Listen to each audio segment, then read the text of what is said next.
यार आजकल हर कोई कहता है क्रेडिट कार्ड लो, लोन लो, जिंदगी जी लो। लेकिन क्या आप जानते हैं कि एक छोटा सा कार्ड आपकी पूरी फाइनेंशियल लाइफ को बना या बिगाड़ सकता है? बिना ब्याज वाला लोन, ईएमआई, ये सब सुनने में तो बहुत ही मजेदार लगता है, लेकिन असलियत में क्या चलता है? कहीं ये सब एक जाल तो नहीं? देखो यार, ईएमआई और ब्याज के चक्कर में फंसकर अपनी मेहनत की कमाई को बर्बाद मत करो। इस वीडियो में मैं आपको बताऊंगा कि कैसे क्रेडिट कार्ड और लोन के चक्कर में फंसे बिना अपनी फाइनेंशियल लाइफ को सेफ रख सकते हो और पैसे बचा सकते हो। तो भाइयों और बहनों, अगर आप भी जानना चाहते हैं कि कैसे क्रेडिट कार्ड और लोन के जाल से बच सकते हैं, तो इस वीडियो को अंत तक जरूर देखना। अब देखो, क्रेडिट कार्ड असल में होता क्या है? ये सवाल बहुत लोगों के मन में आता है। समझो, ये एक तरह का उधार का कार्ड है। मतलब जब आपके पास पैसे नहीं होते तब भी आप इसे इस्तेमाल कर सकते हो। जैसे आप पड़ोसी से पैसे उधार लेते हो ना, वैसे ही ये बैंक से उधार है। फर्क बस इतना है कि पड़ोसी की जगह बैंक है, लेकिन यहाँ पड़ोसी की जगह बैंक है और पैसे की जगह ये प्लास्टिक का टुकड़ा। ये कार्ड आपको बैंक से मिलता है। अब ये काम कैसे करता है, चलो इसे थोड़ा और विस्तार से समझते हैं। मान लो आपके पास अभी पैसे नहीं है, लेकिन आपको नया फोन खरीदना है। आप क्या करोगे? तो आप क्रेडिट कार्ड से पेमेंट कर दो। ये कार्ड आपको तुरंत पैसे उधार देता है। बैंक आपको एक लिमिट देता है, मतलब उतने पैसे आप उधार ले सकते हो। ये लिमिट आपकी क्रेडिट हिस्ट्री और इनकम पर निर्भर करती है। लेकिन याद रखना दोस्तों, उधार तो चुकाना भी पड़ता है। ये पैसे आपको वापस करने होंगे। हर महीने आपको बैंक को कुछ पैसे वापस करने पड़ेंगे। इसे कहते हैं बिल पेमेंट, इसे कहते हैं मिनिमम पेमेंट। अगर आप पूरा पैसा एक साथ नहीं दे सकते तो थोड़ा थोड़ा करके दे सकते हो, लेकिन यहाँ पर खेल शुरू होता है ब्याज का। अगर आप मिनिमम पेमेंट करते हो तो बाकी बचे हुए पैसे पर ब्याज लगता है, और ये ब्याज बहुत ज्यादा होता है यार।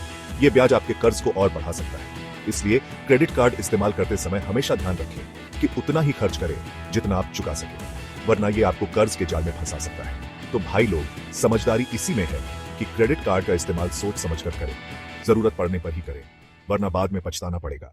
अब बात करते हैं क्रेडिट स्कोर की। ये एक ऐसा टूल है जो आपकी फाइनेंशियल हेल्थ को मापता है। ये क्या भला है भाई?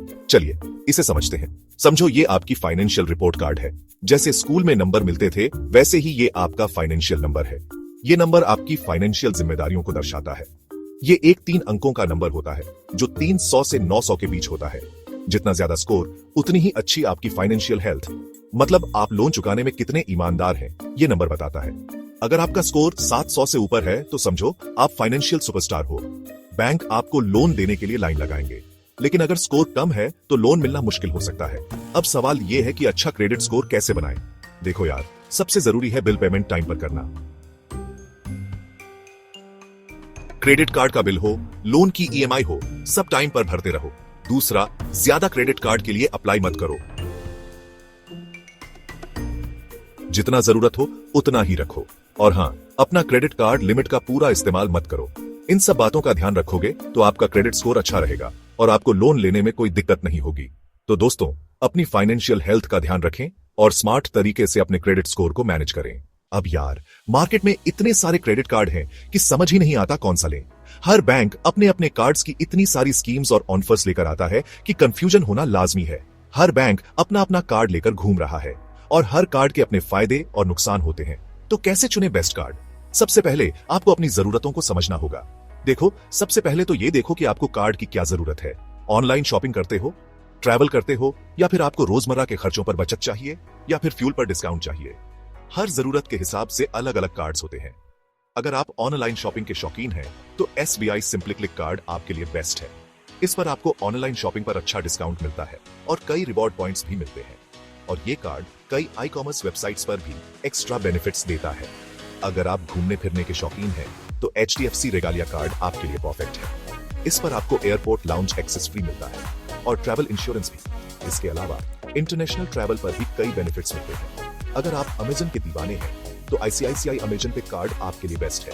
इस पर आपको अमेजन पर शॉपिंग करने पर कैशबैक और रिवॉर्ड पॉइंट्स मिलते हैं, और ये कार्ड अमेजन प्राइम मेंबर्स के लिए भी एक्स्ट्रा बेनिफिट्स देता है। और अगर आप फ्लिपकार्ट से शॉपिंग करना पसंद करते हैं तो एक्सिस फ्लिपकार्ट कार्ड आपके लिए बेस्ट है। इस पर आपको फ्लिपकार्ट पर शॉपिंग करने पर डिस्काउंट और कैशबैक मिलता है, और ये कार्ड फ्लिपकार्ट प्लस मेंबर्स के लिए भी एक्स्ट्रा बेनिफिट्स देता है। तो भाई लोग, क्रेडिट कार्ड चुनते समय अपनी जरूरत का ध्यान रखें और ऐसा कार्ड चुनें जो आपके लिए सबसे ज्यादा फायदेमंद हो। सही कार्ड चुनने से आप न सिर्फ पैसे बचा सकते हैं, बल्कि कई एक्स्ट्रा बेनिफिट्स का भी फायदा उठा सकते हैं। यार, बिना ब्याज वाला लोन सुनकर ही मन खुश हो जाता है ना? लगता है मुफ्त का पैसा मिल रहा है। लेकिन क्या ये सच है? क्या सचमुच बिना ब्याज के लोन मिलता है? देखो, कुछ तरीके हैं जिससे आप बिना ब्याज के लोन ले सकते हैं। जैसे कुछ क्रेडिट कार्ड ईएमआई ऑफर देते हैं जिसमें आपको कोई ब्याज नहीं देना पड़ता। इसके अलावा कुछ बैंक और एनबीएफसी 0% ब्याज वाले पर्सनल लोन भी ऑफर करते हैं। लेकिन यहाँ ध्यान रखने वाली बात यह है कि ये ऑफर सीमित समय के लिए होते हैं। सरकार भी कुछ स्कीम्स चलाती है जिसमें आपको कम ब्याज दर पर या फिर बिना ब्याज के लोन मिल सकता है। एक और ऑप्शन है peer to peer P2P lending platform. यहाँ आप सीधे लोगों से बिना किसी बैंक या एनबीएफसी के जरिए लोन ले सकते हैं। तो भाई लोग, बिना ब्याज वाला लोन कोई सपना नहीं है, लेकिन इसके लिए आपको थोड़ी रिसर्च करनी पड़ेगी और सही ऑप्शन चुनना पड़ेगा। यार, ईएमआई और ब्याज के चक्कर में फंसकर अपनी पूरी जिंदगी तो नहीं निकाल सकते ना, तो क्यों ना थोड़ा स्मार्ट बने और इनसे पीछा छुड़ाएं। सबसे पहले तो कोशिश करो कि जितनी जल्दी हो सके अपना लोन चुका दो। अगर आपके पास कुछ अतिरिक्त पैसे हैं तो उन्हें प्रीपेमेंट कर दो, इससे आपका ब्याज काफी कम हो जाएगा। दूसरा, अपने बैंक से बात करो और ब्याज दर कम करने के लिए रिक्वेस्ट करो। अगर आपका क्रेडिट स्कोर अच्छा है तो बैंक आपकी बात मान भी सकता है। अगर बात नहीं बनती है तो आप अपना लोन किसी दूसरे बैंक में ट्रांसफर कर सकते हैं जो आपको कम ब्याज दर ऑफर कर रहा हो। और हाँ, ईएमआई हमेशा टाइम पर भरते रहो, वरना लेट फीस और पेनाल्टी के चक्कर में पड़ जाओगे। तो भाई लोग, थोड़ी सी स्मार्टनेस से आप ईएमआई और ब्याज के चक्कर से बच सकते हैं और अपने पैसे बचा सकते हैं। तो दोस्तों, ये थी मेरी तरफ से कुछ खास बातें क्रेडिट कार्ड और लोन के बारे में। उम्मीद है कि आपको ये जानकारी पसंद आई होगी। अगर आपको ये वीडियो इन्फॉर्मेटिव लगा तो इसे लाइक करना मत भूलना यार। और हाँ, ऐसे ही मजेदार और इन्फॉर्मेटिव वीडियोस के लिए मेरे चैनल को सब्सक्राइब करना बिल्कुल मत भूलना। और हाँ, अपने दोस्तों के साथ भी ये वीडियो शेयर करो ताकि वे भी क्रेडिट कार्ड और लोन के चक्कर में फंसने से बच सकें। तो मिलते हैं अगले वीडियो में, तब तक के लिए take care and bye bye.